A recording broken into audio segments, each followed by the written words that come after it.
আসসালামু আলাইকুম ওয়া রাহমাতুল্লাহি ওয়া বারাকাতুহু। আজকে আমরা প্রিন্সিপালস অফ অ্যাকাউন্টিং হিসাব বিজ্ঞান নীতিমালার দ্বিতীয় চ্যাপ্টারের ইকুয়েশনের যে অঙ্কগুলো রয়েছে এই ইকুয়েশনের অঙ্কগুলো সলভ করব। ঠিক আছে, চলুন শুরু করা যাক। এটা আমার ফ্রি গ্রুপ। আপনারা চাইলে আমাদের ফ্রি গ্রুপে যুক্ত হতে পারেন। এখানে আমাদের যতগুলো ফ্রি ক্লাস নেওয়া হয় সবগুলোই আপনারা পাবেন। ক্লাসটা শুরু করার পূর্বে আমি ক্লাসটা শেয়ার করে দিচ্ছি আমাদের অন্য গ্রুপগুলোতে, যেন আমাদের অন্যান্য শিক্ষার্থীরাও এই ক্লাসটা দেখে উপকৃত হতে পারে এবং আপনারাও আপনাদের বন্ধুদের শেয়ার করতে পারেন। সম্পূর্ণ বইটা 7 দিনে 5 নাম্বার তুলতে আমাদের স্পেশাল সুপার শর্ট ব্যাচে যুক্ত হতে পারেন। এখানে আমরা রেকর্ড ক্লাসের মাধ্যমে আপনাদের একটা নির্দিষ্ট গাইডলাইনের মাধ্যমে 7 দিনে কিভাবে পাস করা যায় এ বিষয়ে ডিটেলসে আলোচনা করেছি। তো আপনারা চাইলে আমাদের এই ব্যাচে যুক্ত হতে পারেন। তার আগে আমি আমাদের প্রাইভেট গ্রুপেও এই লাইভটা শেয়ার করে দিচ্ছি, যারা আমাদের প্রাইভেট গ্রুপের শিক্ষার্থী। ঠিক আছে, আমাদের শেয়ার করা শেষ। এখন তাহলে চলুন শুরু করা যাক। আজকে আমরা দ্বিতীয় চ্যাপ্টারের 20 নম্বর প্রবলেমটা আলোচনা করব। অনেকেরই এই প্রবলেমটা নিয়ে অনেক সমস্যা রয়েছে। এই 20 নম্বর প্রবলেমটা অ্যাকাউন্টিং ডিপার্টমেন্ট 2016 সালে একবার এসেছিল। এটা আপনাদের জন্য খুবই গুরুত্বপূর্ণ, এই যে এখানকার 20 নম্বর সমস্যাটা। চলুন তাহলে শুরু করা যাক আজকের এই সমস্যাটা। অ্যাকাউন্টিং এবং ম্যানেজমেন্ট উভয় ডিপার্টমেন্টের ক্ষেত্রেই এটা প্রযোজ্য। প্রবলেম 20-এ কি বলা হয়েছে দেখেন। প্রবলেম 20-এ বলা হয়েছে মিস্টার জয় স্টার্টেড। মিস্টার জয় কি করছে, শুরু করেছে হিজ ওন ডেলিভারি সার্ভিস, তার নিজের একটি ডেলিভারি সার্ভিস বা ডেলিভারি সেবা। জয় ডেলিভারিজ অন, যেটার নাম হচ্ছে জয় ডেলিভারিজ, অন May 1, 2015 সালে। ভালো কথা, অনেক কিছু বলছি। আমরা এত কিছু পড়বো না, এত কিছু পড়ে সময় নষ্ট করবো না। আমরা দেখবো শেষে আমাদের কি বলা হয়েছে। তো আমাদের শেষে দেখেন তো কি বলা হয়েছে শো, দেখাও, দ্য ইফেক্ট, প্রভাব of each of the above transaction, উপরের প্রত্যেকটা লেনদেন, অন অ্যাকাউন্টিং ইকুয়েশন বা হিসাব বিজ্ঞান সমীকরণের মাধ্যমে। অর্থাৎ অ্যাকাউন্টিং ইকুয়েশন আমাদের এখানে কি করতে বলা হয়েছে। চলুন তাহলে শুরু করা যাক। এটা হচ্ছে প্রবলেম নাম্বার 20। একদম আমরা প্রথম থেকে শেষ পর্যন্ত বেসিক থেকে আলোচনা করব। এই ম্যাথটাতে 10 নাম্বার আছে এবং এইরকম ম্যাথ পরীক্ষায় 100% আসবে। তাই অবশ্যই গুরুত্ব সহকারে এই ম্যাথটা করবেন, যেন আপনারা এখান থেকে 10 নাম্বার মিস না করেন। 10 নাম্বার একদমই আসার সম্ভাবনা 100%। আর যদি 10 নাম্বার নাও আসে বাই চান্স, সাধারণত এমনটা কখনোই হয়নি, তাও 4 নাম্বার তো নিশ্চিত আসবে, এই অঙ্কটার মতোই সেম টু সেম। তাহলে আমাদের এই যে ইয়াটা রয়েছে জয় ডেলিভারিস, তাহলে ব্যক্তি বা কোম্পানির নাম দিয়ে আবার শুরু করবো। ব্যক্তি বা কোম্পানির নাম কি? JOY, জয়, DELIVERIES, জয় ডেলিভারিস। ঠিক আছে। আচ্ছা, এরপরে আমরা কি করব? আমরা অ্যাকাউন্টিং ইকুয়েশন করব। তাহলে এখানে লিখবো accounting, ACCOUNTING, accounting equation, EQUATION, accounting equation কোন সময়ের জন্য? এখানে সময়ের কথা উল্লেখ করা আছে, May 1, 2015। তাহলে মে মাসের জন্য। তাহলে আমরা লিখবো for the month of, for the month, MONTH, month of May, কয় সাল? 2015 সালের জন্য। এরপরে ছক টানতে হবে। ছকটা কিভাবে টানতে হবে? আমি কিন্তু এখানে আগেই ছক টেনে রেখেছি অ্যাকাউন্টিং ইকুয়েশনের জন্য, কিন্তু আপনারা কিন্তু এইভাবে আগেই ছক টেনে রাখতে পারবেন না। কেন? কারণ আপনারা বুঝতেই পারবেন না যে কয়টা রো হবে, কয়টা কলাম হবে, ইত্যাদি। তো রো কয়টা হবে এটা আপনার প্রশ্ন দেখলে বুঝতে পারবেন। প্রশ্নে রো গুলোর হিসাব দেওয়া থাকবে সাধারণত। এখানে দেখেন তো 1 2 3 4 5 6 7 8 9 10 11টা রয়েছে। 11টা হচ্ছে মেইন রো, উপরে 2টা অ্যাটাচড হবে, নিচে 2টা অ্যাটাচড হবে। ঠিক আছে, 4টা। তার মানে রো অনেক মোটামুটি 11 আর 4-এ কত? 15টা রো হবে। ঠিক আছে, 15টা বা 16টা, দুই একটা কম বেশি হতেও পারে কখনো। ঠিক আছে, ব্যালেন্সিং ফিগারের জন্য। আচ্ছা, আর কলাম কয়টা হবে এটা আপনারা প্রশ্ন পড়ে একটা আলাদা রাফ খাতায় বের করবেন। আমি দুই একটা এন্ট্রি আপনাদের দেখাই দিচ্ছি, পরবর্তী এন্ট্রিগুলো আর দেখানোর দরকার নাই, কারণ সবগুলো এন্ট্রি দেখাতে চাইলে আবার একটা অঙ্ক দুইবার করতে হবে। বুঝতে পেরেছেন? আপনাদের কিন্তু লাগবে পরীক্ষার হলে একটা অঙ্ক দুইবারই করতে লাগবে, না হলে এই টাইপের অঙ্কগুলো দুইবার করতে হবে, একটা রাফ, একটা হচ্ছে মেইন অঙ্ক। দেখেন মিস্টার জয় ইনভেস্ট করছে ক্যাশ টাকা, তাহলে ক্যাশের একটা কলাম আসবে, এক পাশে, হ্যাঁ। আর ইন হিজ বিজনেস, ব্যবসায় করছে, তাহলে ব্যবসায়িক মূলধন আসছে। এরপর একটা, তাহলে এখানে লিখবেন CASH ক্যাশ, এখানে লিখবেন CAPITAL ক্যাপিটালের একটা কলাম আসছে, হ্যাঁ। এরপরে দেখেন কেসে পারচেস ভ্যান, তাহলে এখানে ভ্যানের একটা কলাম আসবে। আর পেইড টাকা এত ক্যাশ, তাহলে ক্যাশের কলাম আগে থেকেই আছে, তাহলে এটা নতুন করে লেখার দরকার নয়। Assign payable, assign note payable, তাহলে নোট পেয়েবলের একটা দায়, যেহেতু এটা নোট পেয়েবলের এই পাশে একটা কলাম আসবে। এরপরে পেইড টাকা 5,000 for office rent for 2 month, 2 মাসের জন্য অফিস রেন্ট, মানে ক্যাশ কমে গেছে, এরপরে অফিস রেন্ট দিয়েছে, তাহলে অ্যাডভান্স দিয়ে দিয়েছে, তাহলে প্রিপেইড রেন্ট, হ্যাঁ। তারপরে পারফর্মড 24,000 টাকা সার্ভিস অন অ্যাকাউন্ট, বাকিতে সার্ভিস প্রদান করা হয়েছে, তাহলে বাকিতে সার্ভিস প্রদান করলে অ্যাকাউন্ট রিসিভেবল পাওনাদারের ইয়া হবে এই পাশে, আর এই পাশে সার্ভিস রেভিনিউ এর নতুন ইয়ে আসবে, ক্যাপিটাল কি হয়ে যাবে, বৃদ্ধি হয়ে যাবে। তো এইভাবে সম্পূর্ণ টপিকগুলো আপনারা পড়বেন, পড়ে পড়ে এখানে আপনাদের ক্যাশের সবগুলো টপিক চলে আসবে, এখানে এই পাশে অ্যাসেটস গুলো আসবে, সম্পদগুলো, আর এই পাশে লায়াবিলিটিস প্লাস অনার্স ইকুইটি গুলো চলে আসবে এইভাবে।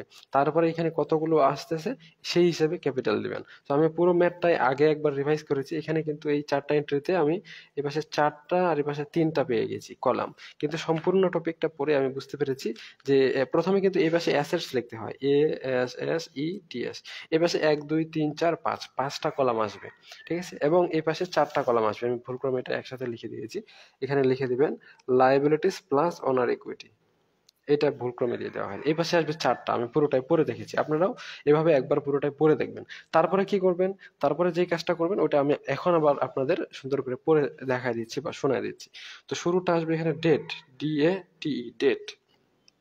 ডেট কত, ডেট হচ্ছে 2015 মে মাসের 1 তারিখ, ঠিক আছে। আচ্ছা, এরপরে এখানে কি আসবে, এটা আমরা প্রশ্ন পড়ে পড়ে বুঝতে পারবো। এখানে এইটাতে আসবে রিমার্কস, REMARKS, রিমার্কস মানে হচ্ছে মন্তব্য, ঠিক আছে। তো মোটামুটি আমাদের এটা লেখা শেষ। এখন আমাদের কাজ হচ্ছে একটা একটা করে আমরা ইকুয়েশনটা সলভ করব। তো আমি যেমনটা প্রথমে আপনাদের পড়ে শুনালাম, ঠিক একইভাবে আপনাদের পড়ে পড়ে অঙ্ক করতে হবে। প্রথমে একবার রাফ করতে হবে, কেন, কারণ আপনারা কলাম কয়টা দিবেন সেটা জানার জন্য। পরবর্তীবারে সেই কলামগুলোতে কিভাবে আপনারা অ্যামাউন্টগুলো বসাবেন সেটা করতে পারবেন। তো আমি 2টা কাজ একসাথে আপনাদের পড়ে শুনে দিচ্ছি, তাহলে একটা অঙ্ক আর 2বার করার প্রয়োজন নেই। প্রথমে দেখেন কি বলছে, আমরা কিন্তু মেইন অঙ্কটা পড়ে শেষ করিনি, আমি তাহলে একটু পড়ে শেষ করি। বলছে দ্য ফ্লোয়িং ট্রানজেকশন, প্রদত্ত লেনদেনগুলো অকার্ড সংঘটিত হয়েছে ডিউরিং চলমান সময়ে দ্য মান্থ অফ মে, মে মাসে চলমান সময়, অর্থাৎ the following transaction occurred during the month of May, প্রদত্ত লেনদেনগুলো মে মাস চলাকালীন সময়ে সংঘটিত হয়েছে। ভালো কথা। 1 নম্বরে কি বলছে দেখেন তো, 1 নম্বরে বলছে যে, আমি 1 নম্বরটা একদম এইভাবে ছোট করে দিচ্ছি। 1 নম্বরে বলা হয়েছে মিস্টার জয় ইনভেস্টেড, মিস্টার জয় বিনিয়োগ করেছে কত টাকা, 30,000 টাকা ক্যাশ, নগদে 30,000 টাকা, ইন দ্য বিজনেস, ব্যবসায়ে। তাহলে দেখবেন ব্যবসায়ে কোনো টাকা আসুক বা যাক, এই যে প্রথমে অ্যাসেটস এর এখানে কোনো না কোনো ঘরে বসবে, লাইবিলিটিস প্লাস অনার্স ইকুইটির ঘরগুলোতে কোনো না কোনো অ্যামাউন্টে বসবে। তো প্রথমে বলা হয় যে কি করা হয়েছে, ক্যাশ টাকা ইনভেস্ট করা হয়েছে, কত হাজার, 30,000 টাকা ইনভেস্ট করা হয়েছে। যদি ইনভেস্ট করে তাহলে এটাকে আমরা কি লিখতে পারি, ক্যাশ টাকার একটা ইয়া লিখতে পারি, ক্যাশের একটা কলাম লিখে দিচ্ছি। ক্যাশের কলাম লেখার পর এই পাশে আমাদের মানে সম্পদ হিসাবে কি আসবে, ক্যাশ টাকা আসবে, এবং দায় হিসেবে প্রতিষ্ঠানকে কি দিতে হবে, এই যে 30,000 টাকা সে দিল, দেওয়ার কারণে প্রতিষ্ঠানকে কিন্তু আবার এই ব্যক্তিকে মানে মিস্টার জয়কে আবার, মানে মিস্টার জয়ের কোম্পানি মিস্টার জয়কে এই টাকা কিন্তু আবার ফেরত দিয়ে দিবে, কি হিসাবে, CAPITAL ক্যাপিটাল হিসাবে। আচ্ছা, আমি একটা বিষয় বলি, কোম্পানি একটা আলাদা স্বতন্ত্র ব্যক্তি এবং একজন ব্যক্তি বা বিনিয়োগকারী বা শেয়ার হোল্ডার একজন আলাদা স্বতন্ত্র ব্যক্তি। শেয়ার হোল্ডার একটি কোম্পানিতে যখন ইনভেস্ট করে তখন কোম্পানিতে টাকা আসে, বিনিময়ে মূলধন হিসেবে সেই কোম্পানিকে আবার শেয়ার হোল্ডারকে ওই টাকাটা ফেরত দিয়ে দিতে হয়, অথবা এটা কোম্পানি রেখে দেয় বা শেয়ার হোল্ডাররা রেখে দেয়। বুঝতে পেরেছেন? আচ্ছা, তাহলে ক্যাশ টাকা কোম্পানিতে আসছে, তাহলে ক্যাশ টাকা এখানে 30,000 টাকা লিখে দিয়েছি, বিনিময়ে আমাদের দিতে হবে কি, ক্যাপিটাল বা মূলধন হিসেবে আমাদের এই মিস্টার জয়কে দিয়ে দিতে হবে। তাহলে ক্যাপিটালের ঘরে 30,000 টাকা লিখে দিয়েছি, এখানে ক্যাশের ঘরে রেখে দিয়েছি। দেখেন, আমাদের এখন রিমার্কসে লিখবো, রিমার্কসে শুধু 3 টাইপের বিষয়গুলো লিখবো। 1 নাম্বার হচ্ছে যদি মূলধন আসে বা ইনভেস্টমেন্ট আসে, 2 নম্বরে যদি আয় আসে বা আয় হয়, 3 নম্বরে যদি কোনো খরচ বা এক্সপেন্স হয় বা ব্যয় হয়, যদি ইনভেস্টমেন্ট, রেভিনিউ, এক্সপেন্স এই 3 টাইপের এন্ট্রি আমরা পাই, তাহলে রিমার্কসের ঘরে লিখবো, অন্যথায় লেখার কোনো দরকার নেই। তাহলে এটা কি ক্যাপিটালটা কি করছে, ইনভেস্ট করছে, তাহলে রিমার্কসে লিখবো আমরা ইনভেস্টমেন্ট, INVESTMENT, ইনভেস্টমেন্ট। ঠিক আছে, এইটা তাহলে গেল। এরপরে 2 নম্বর এন্ট্রিটাতে কি বলছে দেখেন, এটা বড় মনে হচ্ছে। আচ্ছা, 2 নম্বর এন্ট্রিতে বলা হয়েছে দেখেন, পারচেস, ক্রয় করেছে এ ভ্যান, একটি ভ্যান। তাহলে ভ্যান ক্রয় করেছে ফর টাকা 10,000, 10,000 টাকা একটি ভ্যান ক্রয় করেছে। তাহলে ভ্যান হিসেবে একটা এখানে এন্ট্রি কলাম চলে আসবে ভ্যান। ভ্যান ক্রয় করেছে এজন্য কি আসবে, ভ্যানের একটা কলাম চলে আসবে। ভ্যান একটা সম্পদ না, তাহলে ভ্যান কত টাকার ক্রয় করেছে, 10,000 টাকার সম্পদ ক্রয় করেছে। এই 10,000 টাকা সম্পদ ক্রয় করার জন্য তার হচ্ছে লায়াবিলিটিস বা দায় কি আছে, অথবা মালিকানা সত্ত্বে কি প্রভাব পড়েছে, এটা আমরা দেখব। এখানে বলা হয়েছে যে পেইড টাকা, কি বলে, সরি, ভ্যানের জন্য এটা কত তারিখের এন্ট্রি, এটা হচ্ছে 2 তারিখের, তাহলে এখানে মে 2 লিখবেন। ভ্যানের কলাম আসবে মে 2-এর, এখানে আমি 1-এর ওখানে ভুল ক্রমে লিখে দিয়েছি। 10,000 টাকা কি ভ্যান সম্পদ হিসেবে এসেছে। এখন বলছে পেইড টাকা 2,000 ইন ক্যাশ, নগদে 2,000 টাকা পেইড করা হয়েছে বা প্রদান করে দেওয়া হয়েছে, দিয়ে দেওয়া হয়েছে। তো কোনো টাকা যদি ক্যাশ থেকে নগদে দিয়ে দেই, তাহলে কি হবে, তাহলে ওই টাকাটা আমাদের ক্যাশের টাকা কমে যাবে। তার মানে 2,000 টাকা আমরা ভ্যান ক্রয় করার জন্য দিয়ে দিয়েছি, কমে গেছে। কমে গেলে আমরা ফার্স্ট ব্র্যাকেটের ভিতরে লিখে দেবো, এটাকে কিন্তু মাইনাস চিহ্ন দিয়ে লেখা যাবে না। মাইনাস চিহ্ন প্রকাশ করার জন্য এটাকে কি করতে হবে, ফার্স্ট ব্র্যাকেট দিয়ে লিখে দিতে হবে। এরপরে কি বলছে, এন্ড এবং সাইন এ নোট পেয়েবল, একটি নোট পেয়েবল সাইন করা হয়েছে ফর দ্য রিমেইনিং ব্যালেন্স, অবশিষ্ট টাকার জন্য। তাহলে আমাদের বাকি টাকা কি ভবিষ্যতে দিব আমরা নোট পেয়েবলের মাধ্যমে। তাহলে এখানে নোট পেয়েবলের একটা কলাম দিচ্ছি, আমি সংক্ষেপে এনপি লিখে দিচ্ছি 2 তারিখে। তাহলে 8,000 টাকা তো আমাদের এখানে আসবে কেন, কারণ 10,000 টাকার ভ্যান ক্রয় করছি, 2,000 টাকা সাথে সাথে দিয়ে দিয়েছি, তার মানে নোট পেয়েবল হিসেবে আছে কত, 8,000 টাকা। এই ডান পাশে এই বাম পাশে, ডান পাশে এবং বাম পাশে উভয় পাশের জন্য অ্যামাউন্ট গুলো সমান হয়, এই বিষয়টা এনশিওর করবেন। যেমন প্রথমে ক্যাশ এই পাশে 30,000 টাকা শুধু আছে, এবং সমান চিহ্নের এই পাশে 30,000 টাকা আছে, দুই পাশে সমান হয়েছে, তার মানে প্রথম এন্ট্রিটা আমাদের ক্লিয়ার। দ্বিতীয় এন্ট্রিটা দেখেন, 10,000 টাকা প্লাস 2,000 টাকা মাইনাস, তার মানে প্লাস ফিগারে আছে 8,000, এটাও প্লাস ফিগারে আছে 8,000, তার মানে দুই পাশে সমান, তার মানে এটাও আমাদের ক্লিয়ার। 2 তারিখের হিসাব শেষ আমাদের। এরপরে 3 তারিখে দেখেন কি বলা হয়েছে। 3 তারিখে বলা হয়েছে পেইড, প্রদান করা হয়েছে টাকা 5,000, 5,000 টাকা প্রদান করা হয়েছে ফর অফিস রেন্ট, অফিসের ভাড়ার জন্য, ফর 2 মান্থস, 2 মাসের জন্য, 2 মাসের জন্য অফিসের ভাড়া প্রদান করা হয়ে গেছে। এখন এই এন্ট্রিটাকে দুইভাবে লিখতে পারেন। এই এন্ট্রি কিভাবে পড়বো বলেন, কিভাবে পড়বেন, ফ্রি ক্লাস তো এইভাবেই পড়তে পারবেন, আর যারা পেইড ক্লাসে পড়তে চান তারা আমাকে ইনবক্স করেন, আহ, আমি আপনাকে আমাদের প্রাইভেট গ্রুপে যুক্ত করাই দেবো। প্রাইভেট গ্রুপে যুক্ত হওয়ার জন্য অবশ্যই আমাদের পেমেন্ট করতে হবে। আচ্ছা, তো সেটাকে এখানে কি করা হয়েছে, 2 মাসের জন্য ভাড়া দেওয়া হয়েছে। এই এন্ট্রিটাকে দুইভাবে লেখা যায়। এক নাম্বার হচ্ছে, যেহেতু 2 মাসের জন্য ভাড়া দেওয়া হয়েছে, রেন্ট, হুম, তো 2 মাসের ভাড়া দেওয়া হয়েছে, 1 মাসের ভাড়া তো আমাদের এমনি চলে যাবে, ক্যাশ টাকা কমে যাবে, কারণ ওটা নগদে টাকা দিয়ে দেওয়া হয়েছে।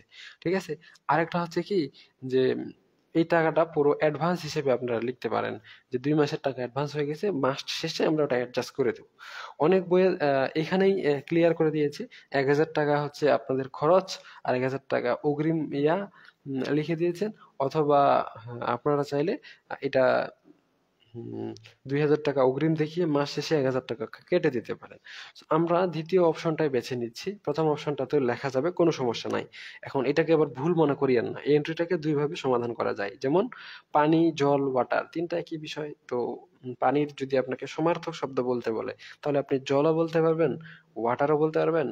হ্যাঁ, তো এই হচ্ছে বিষয়, বাংলা বা ইংরেজি বা যে কোনো ভাষাতে। ঠিক একইভাবে এই এন্ট্রিটাকে দুইভাবে বলা যায়। তো 5,000 টাকা প্রদান করা হয়েছে অফিসের ভাড়া 2 মাসের জন্য, কিন্তু আমাদের এখানে 1 মাসের হিসাব করতেছি। তো আবার এই মাসটা এখনো শেষ হয়নি, কেবলমাত্র 3 তারিখ, তার মানে অ্যাডভান্স দিয়ে দিয়েছি টাকাটা। তাহলে অফিস রেন্ট যে ভাড়া দিয়েছি, এটার হচ্ছে অগ্রিম দিয়ে দেওয়া হয়েছে। অগ্রিম কোনো কিছু দিলে সেটাকে বলা হয় পিআরই, প্রিপেইড, RENT। প্রিপেইড রেন্টটা কিন্তু সম্পদ, হ্যাঁ, এটা মনে রাখবেন। প্রিপেইড রেন্ট, অগ্রিম ভাড়া দেওয়া হয়েছে কত, সরি, 5,000 টাকা না 2,000 টাকা, 5,000 টাকা অগ্রিম ভাড়া দিয়ে দেওয়া হয়েছে 5,000 টাকা। এখন এই যে 5,000 টাকা দিয়ে দেওয়া হয়ে গেছে, কিভাবে দেওয়া হয়েছে টাকাটা বলেন তো? টাকা তো ক্যাশ থেকে দেওয়া হয়েছে, তার মানে ক্যাশ টাকা কমে গেছে না? ক্যাশ টাকা তাহলে কমে গেছে, এই কমে যাওয়ার জন্য 5,000 টাকা রেখে দিচ্ছি। দেখেন এখানে 5,000 টাকা প্লাস ফিগারে আছে, এখানে 5,000 টাকা মাইনাস ফিগারে আছে, তার মানে আলটিমেটলি এই পাশে শূন্য, এই পাশে লেখার কোনো দরকার নাই। ঠিক আছে, এখন অনেকেই এই এন্ট্রিটাকে অন্যভাবে লেখে, তারা প্রিপেইড রেন্ট লেখে 2,500। ঠিক আছে, প্রিপেইড রেন্ট কি 2,500 টাকা লেখে, এই পাশে ক্যাপিটালে কমায় দেয়, ক্যাপিটালে 2,500 টাকা কমায় দেয়, কারণ এটা একটা খরচ, আর খরচগুলো কি হয় রিমার্কসে লিখতে হয়। তো এভাবেও লিখতে পারবেন, কোনো সমস্যা নাই, আপনি যেভাবে ইচ্ছা সেভাবেই লেখেন, তবে ঠিকভাবে লিখলেই হলো। এই দুইটা নিয়মই কারেক্ট। 3 তারিখের হিসাব শেষ। এরপরে 4 তারিখের হিসাব দেখেন তো কি বলা হয়েছে। 4 তারিখে পারফর্মড, 4 তারিখের হিসাব পারফর্ম করা হয়েছে 2,400 টাকা অন সার্ভিস। 2,400 টাকার সার্ভিস বা সেবা প্রদান করা হয়েছে অন অ্যাকাউন্ট, বাকিতে। তো 2,400 টাকার সার্ভিস প্রদান করা হয়েছে বাকিতে, টাকা তো পাইনি। হ্যাঁ, তাহলে টাকা যেহেতু পাইনি, টাকা কি আমরা পাবো না? অবশ্যই পাবো। যদি আমরা টাকা পাই সেটাকে বলা হয় অ্যাকাউন্ট রিসিভেবল, তাহলে প্রথমে আসবে অ্যাকাউন্ট রিসিভেবলের একটা কলাম, এটা একটা সম্পদ, টাকা পাইনি ভবিষ্যতে পাবো, এটা একটা সম্পদ। অ্যাকাউন্ট রিসিভেবল, কত টাকার সার্ভিস প্রদান করা হয়েছে? 2,400 টাকার সার্ভিস প্রদান করা হয়েছে। এই যে 2,400 টাকার সার্ভিস প্রদান করা হলো, এটার জন্য কি হয়েছে? প্রতিষ্ঠানের আয় হয়েছে। প্রতিষ্ঠানের যদি আয় হয় তাহলে কি হয়? মূলধন বেড়ে যায়, আর যদি ব্যয় হয় তাহলে মূলধন কমে যায়। তাহলে এই যে প্রতিষ্ঠানের আয়টা হইলো, তাহলে মূলধন কি বাড়ছে না কমছে? অবশ্যই বাড়ছে। তাহলে ক্যাপিটাল আরো বেড়ে যাবে কত? 2,400 টাকা, 2,500 কেন লিখি, 2,400 টাকা ক্যাপিটাল বেড়ে যাবে। এখন আমি আপনাদের বলেছিলাম ইনভেস্টমেন্ট আয়, ইনভেস্টমেন্ট রেভিনিউ এক্সপেন্স, আয় বিনিয়োগ ব্যয় বা বিনিয়োগ আয় ব্যয়, এগুলো থাকলে রিমার্কসে আপনারা লিখবেন। তাহলে এটা কি সার্ভিস রেভিনিউ, এটা কি আয় হয়ে গেছে না? আয় হলে রিমার্কসে লিখবেন সার্ভিস রেভিনিউ। আমি সংক্ষেপে লিখে দিয়েছি, আপনারা ফুল ফর্মে লিখে দিতে পারেন। 4 নম্বর এন্ট্রির কাজ শেষ। এরপরে সরাসরি 13 নম্বর এন্ট্রি দেখেন। 13 তারিখের এন্ট্রি দেখেন। 13 তারিখে বলছে পারচেসড, ক্রয় করা হয়ে গেছে। কত? কি? সাপ্লাইজ, মণিহারি, ফর টাকা 500, 500 টাকার মণিহারি ক্রয় করা হয়ে গেছে অন অ্যাকাউন্ট, বাকিতে। বাকিতে 500 টাকার মণিহারি ক্রয় করছে। তাহলে এই যে মণিহারি 500 টাকা বাকিতে ক্রয় করছে, তাহলে সাপ্লাইজটা আমাদের সম্পদ হিসেবে থাকবে। তাহলে সম্পদের জন্য একটা কি করব? কলাম দেব, SUPPLIES, সাপ্লাইজ। কত টাকার সাপ্লাইজ ক্রয় করছে? 500 টাকা। এখন যেহেতু আমরা 500 টাকার সাপ্লাইজ, ক্রয় করেছি, তো এই টাকাটা এখন আমরা দেইনি, কিন্তু ভবিষ্যতে তো টাকাটা পরিশোধ করতে হবে না? ভবিষ্যতে যে টাকা পরিশোধ করতে হয় সেটাকে বলা হয় অ্যাকাউন্ট পেয়েবল, প্রদেয় হিসাব। ঠিক আছে, তো সে 500 টাকা ভবিষ্যতে কি করতে হবে? পে করে দিতে হবে। তাহলে এটা আমাদের প্রতিষ্ঠানের একটা দায় হিসেবে আসবে। ঠিক আছে, আচ্ছা 13 তারিখের এন্ট্রি শেষ। এরপরে আছে 17 তারিখের এন্ট্রি। 17 তারিখের এন্ট্রি, এখানে কি বলা হয়েছে? 17 তারিখে বলা হয়েছে রিসিভ ক্যাশ টাকা 750, 750 টাকা ক্যাশ কি করা হয়েছে? রিসিভ করা হয়েছে for service provided on May 4, মে 4 তারিখে যে সার্ভিস প্রদান করেছিলাম সেখান থেকে 750 টাকা আমরা পাইছি। 4 তারিখে 2,400 টাকার সার্ভিস প্রদান করেছিলাম বাকিতে। তাহলে এখন আমরা কি করছি? 750 টাকা পাইছি। যদি আমরা 750 টাকা পাই তাহলে কি হয়? ক্যাশ টাকা বেড়ে যাবে। এখন ক্যাশ টাকা বেড়ে গেছে, আমাদের পাওনা টাকা আগে কত ছিল? 2,400 টাকা। 4 তারিখে 2,400 টাকা পাওনা ছিল, এখন তো আমরা আর 2,400 টাকা পাওনা থাকবে না, এখন পাওনা টাকা কমে যাবে না? কত টাকা কমবে? 750 টাকা পাইছি, দিয়েছি, তার মানে 750 টাকা এখন আমাদের পাওনা কমে যাবে। কমে যাওয়াটাকে কি ফার্স্ট ব্র্যাকেট দিয়ে লেখা হয়, 17 তারিখের হিসাব আমাদের ক্লিয়ার বা শেষ। এরপরে 21 তারিখের হিসাব দেখেন। 21, 21 তারিখের হিসাব। 21 তারিখের হিসাবে আমাদের কি বলা হয়েছে? বলা হয়েছে মেড এ ক্যাশ পেমেন্ট, নগদে টাকা প্রদান করা হয়েছে। কত? 4,000 টাকা on the note payable. Note পেয়েবলের যে 4,000 টাকা আমরা আমাদের টাকা দেওয়ার কথা ছিল, ওটা আমরা নগদে পরিশোধ করছি। কত? 4,000 টাকা। সরি, নোট পেয়েবলের যে টাকাটা দেওয়ার কথা ছিল তার মধ্যে 4,000 টাকা আমরা নগদে দিয়ে দিয়েছি। নগদে আমরা টাকা দিয়ে দিয়েছি, কিভাবে দিয়েছি? ক্যাশ টাকা দিয়ে দিয়েছি। ক্যাশ ছাড়া তো আমাদের নগদে টাকা দেওয়ার কোনো অপশন নাই, তাহলে ক্যাশ কমাই দিছি। আর নগদের আমাদের নোট পেয়েবলের দেখেন 8,000 টাকা আমাদের দেওয়ার কথা ছিল। নোট পেয়েবলে 8,000 টাকা দেওয়ার কথা ছিল, আমরা তাহলে এই 8,000 টাকার মধ্যে 4,000 টাকা দিয়ে দিয়েছি, মানে 4,000 টাকা আমাদের কমে গেছে। এখন আর মাত্র 4,000 টাকা দেওয়া বাকি আছে। ঠিক আছে, আচ্ছা এর পরবর্তী দেখেন তো। পরবর্তীতে কি বলা হয়েছে? 21 তারিখটা শেষ। এরপরে 26, 26 তারিখের এন্ট্রি। 26 তারিখে বলছে service revenue earned. Service revenue হিসেবে আয় করা হয়েছে কত টাকা? 30,000 টাকা। ঠিক আছে, টাকা 10,000 ইন ক্যাশ, তার মধ্যে 10,000 টাকা নগদে পাওয়া গেছে, and the customer were billed for the balance, এবং বাকি টাকা কাস্টমারকে একটা বিল ধরে দেওয়া হয়েছে, মানে বাকি টাকা কাস্টমার পরে দিবে। তাহলে নগদে ক্যাশ টাকা পেয়েছি কত? নগদে ক্যাশ টাকা পেয়েছি 10,000, এবং পরবর্তী টাকাটা কাস্টমারকে বিল দেওয়া, মানে কাস্টমারের কাছে আমরা পাবো। যে টাকাটা পাবো ওটাকে অ্যাকাউন্ট রিসিভেবল বলে 20,000 টাকা। তাহলে নগদে 10,000 টাকা পেয়েছি, তাহলে ক্যাশ টাকা প্রথম কলামে আছিল, তাহলে ক্যাশ টাকা বেড়ে গেছে 10,000 টাকা। আর এই যে অ্যাকাউন্ট রিসিভেবল, পাওনা টাকাও আমাদের বেড়ে যাবে 10,000, কারণ 20,000, কারণ 30,000 টাকা সার্ভিস প্রদান করেছি। এখন সার্ভিস প্রদান করলে প্রতিষ্ঠানের আয় হয় নাকি ব্যয় হয়? অবশ্যই আয় হয়। আয় হলে কি হবে? ক্যাপিটাল, এই যে প্রথমে আমরা ক্যাপিটাল লিখেছিলাম, এই ক্যাপিটাল 30,000 টাকা বেড়ে যাবে। ঠিক আছে, এখন যেহেতু প্রতিষ্ঠানের আয় হয়েছে, আমরা জানি বিনিয়োগ, আয়, ব্যয়, ইনভেস্টমেন্ট, রেভিনিউ অ্যান্ড এক্সপেন্স হচ্ছে রিমার্কসেবল এন্ট্রি। তাহলে এটার জন্য রিমার্কস লিখবো আমরা সার্ভিস রেভিনিউ। ঠিক আছে, আচ্ছা, এখন 26 তারিখের এন্ট্রি আমাদের লেখা শেষ। এরপরে আমরা লিখবো 28 তারিখের এন্ট্রি। 28 তারিখে কি বলা হয়েছে? রিসিভ ক্যাশ টাকা 1500 টাকা ক্যাশ নগদে গ্রহণ করা হয়েছে। তাহলে ক্যাশ টাকা বাড়ছে, আমরা সরাসরি এখানে লিখে দিই ক্যাশ টাকা বাড়ছে 1500। অ্যাজ ফুল সেটেলমেন্ট, পুরো সেটেল করে দেওয়া হয়েছে for service provided on May 4, মে 4 তারিখে যে সার্ভিস প্রদান করা হয়েছিল ওইটা। ঠিক আছে, এখন দেখেন তো, মে 4 তারিখে সার্ভিস প্রদান করা হয়েছিল 2400 টাকা, তার মধ্যে 17 তারিখে আমরা পাইছি 750 টাকা। ঠিক আছে, ঠিক আছে, তাহলে বাকি 800 যদি চলে যায়, 8 দুগুণে 16, 3 8 24, 8 দুগুণে 1650 টাকা আমাদের কি ছিল? 1650 টাকা আমাদের পাওনা ছিল। আমাদের পাওনা ছিল কত? 1650 টাকা। এখন এই যে 1650 টাকা আমাদের পাওনা ছিল, এখান থেকে আমরা 1500 টাকা পাইছি, অর্থাৎ অ্যাকাউন্ট রিসিভেবল 1500 টাকা আমাদের কমে গেছে। অ্যাকাউন্ট রিসিভেবল 1500 টাকা কমে গেছে, কিন্তু বলা হয়েছে ফুল সেটেল করে দেওয়া হয়েছে, মানে 1650 টাকায় আমাদের এখন আর নাই, এখন পাওনা টাকা পাবো না। এই যে টাকাটা, এটাকে কি দেওয়া হয়েছে? এটাকে দেওয়া হয়েছে ছাড়। বাই দ্য ওয়ে, এটাকে মাইনাস ফিগারে লিখে দিবেন, কারণ অ্যাকাউন্ট রিসিভেবল মানে টাকা কমে গেছে, পাওনা টাকা 1650 কমছে, ক্যাশ টাকা পাইছি 1500, মানে বাকি টাকা আমরা পাইনি, সেটা আমরা পাবো না, কারণ সেটাকে সেটেল করে দেওয়া হয়েছে। কত টাকা পাবো না? 1650 টাকা পাইতাম, 1500 টাকা পাইছি, মানে 150 টাকা আমরা পাইনি। তাহলে এটা আমাদের লস গেছে না? যদি এটা লস যায়, এটাকে লস হিসেবে সাধারণত ব্যবসায় প্রতিষ্ঠানে ধরা হয় না, এটাকে ধরা হয় খরচ হিসাবে। তাহলে খরচ গেছে কত? খরচ গেছে আমাদের 150 টাকা। এটাকে কোন খরচ ধরা হয়? এটাকে ডিসকাউন্ট খরচ বা ছাড় ধরা হয়, বা বাট্টা ধরা হয়। 150 টাকা কমে গেছে ক্যাপিটাল থেকে, তাই আমরা কি করছি? ফার্স্ট ব্র্যাকেট থেকে লিখে দিয়েছি, এখানে ক্যাপিটালের ঘরে লিখে দিয়েছি। তাহলে এখানে আমরা লিখবো ডিসকাউন্ট এক্সপেন্স, যেহেতু এটা একটা খরচ, আমরা জানি খরচগুলো রিমার্কসে লিখতে হয়। তাহলে 28 তারিখের এন্ট্রি আমাদের শেষ। এরপরে দেখেন তো কত তারিখের এন্ট্রি আছে? 30 তারিখের এন্ট্রি আছে, তাহলে এখানে 30 লিখে দিচ্ছি। ডিপ্রিসিয়েশন চার্জ 1,000 টাকা। ডিপ্রিসিয়েশন চার্জ করা হয়েছে 1,000 টাকা। এখন ডিপ্রিসিয়েশন তো অনেক কিছুর উপর চার্জ করা হয়, কোন এন্ট্রির উপর বা কোনটার উপর ডিপ্রিসিয়েশন চার্জ করা হয়েছে সেটা বলা নাই। যেমন সাপ্লাইসের উপর ডিপ্রিসিয়েশন হতে পারে, ভ্যানের উপর ডিপ্রিসিয়েশন হতে পারে, এই দুইটার উপর ডিপ্রিসিয়েশন হতে পারে। তাহলে ডিপ্রিসিয়েশন চার্জ করা হয়েছে 1,000 টাকা। ডিপ্রিসিয়েশনটা কিন্তু অদৃশ্য একটা খরচ। ডিপ্রিসিয়েশনটা কি? একটা অদৃশ্য খরচ।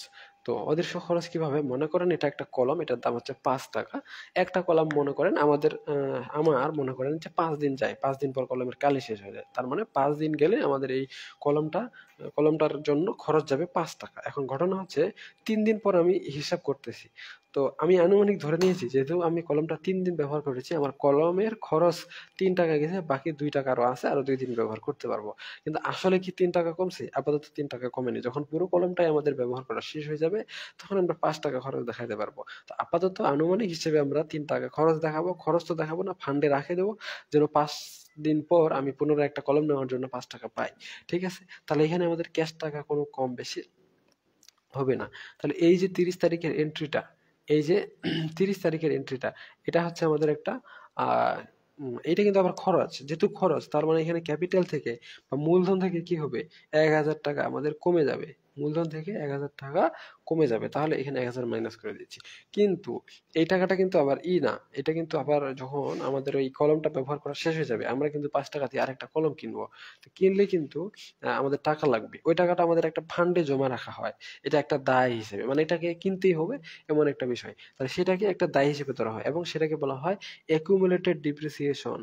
accumulated depreciation, তাহলে accumulated depreciation মানে আমাদের একটা ডিপ্রিসিয়েশন বা অপচয়ের একটা হিসাব আছে, সেখানে এই 1,000 টাকা জমা রেখে দিয়েছি।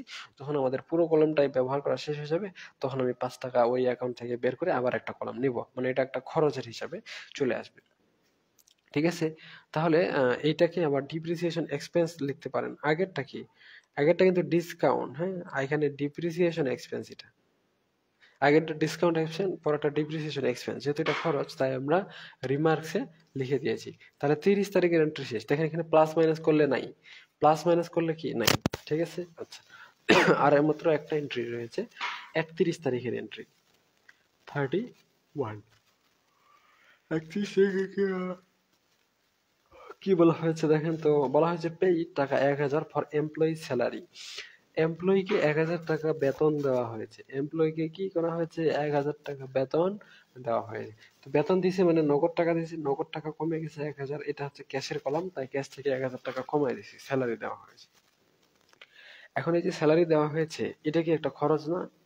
মানে এটা তো মালিকের জন্য একটা খরচ, খরচ হলে প্রথমে ক্যাপিটালের 1,000 টাকা তার মূলধন থেকে কমে যাবে।